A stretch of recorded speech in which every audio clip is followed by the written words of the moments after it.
যাই গো কামে যাই। দাঁড়াও গো দাঁড়াও, তোমার সঙ্গে একটা কথা আছে।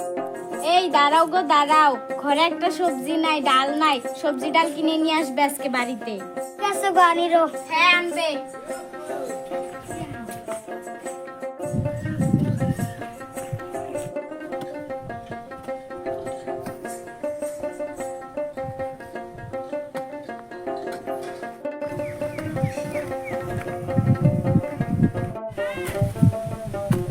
এই তোমার বাজারে পয়সা হয়েছে? না গো এখনো হয় না, অল্প পিছাইও। যাও গো, যাও তুমি যাও। কি সুন্দর খেত। দেখছেন স্যার, এই গ্রামের তোমার ক্ষেতটা অনেক সুন্দর। তাই তো দেখা যাচ্ছে। আরে এটা কে আমার ক্ষেতটা নষ্ট করছে? তাই তো স্যার। এটা কে? দুর্গন্ধ গন্ধ। আরে কি সরতে বল। কি হয়েছে স্যার? স্যার তোমাদের ক্ষেতটা? বাপের ক্ষেত এটা, তোর বাপের ক্ষেত।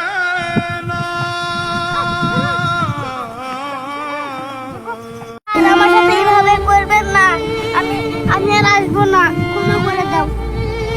ফকনির বাচ্চা, তোর কোদালটা থিয়ে গেলি। কি হয়েছে গো স্যার, কি হয়েছে? যাচ্ছি।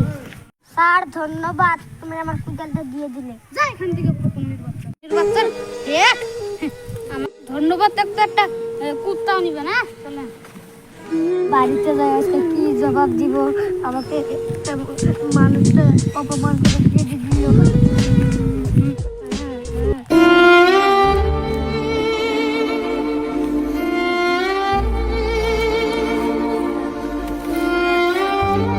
ওই ফকনির বাচ্চা আরো এখানে বসেছে, আমার মুখটা আজকে নষ্ট করে দিল।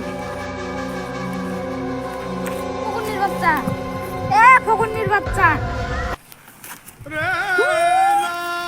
বলেন স্যার, বলেন।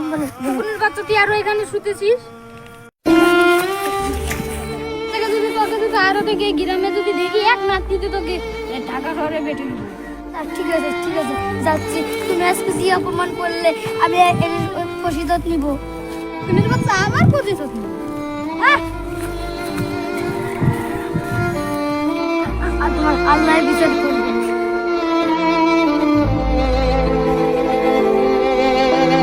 যাই দেখি একটু কাম পাই নাকি।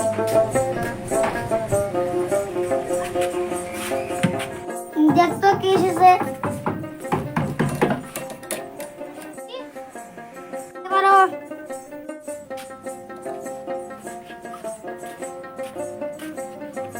এখানে কিছু কাম আছে।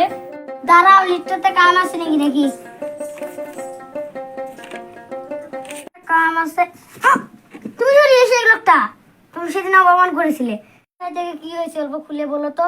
দুঃখের বিষয়, একজনের কাছে আমি মাটি সম্পত্তি বেচে দিছি, তো ওই বলে 1 মাস পরে পয়সা দিবে, তাও ওই চলে গেছে আমাকে রাস্তার ফকির বানিয়ে।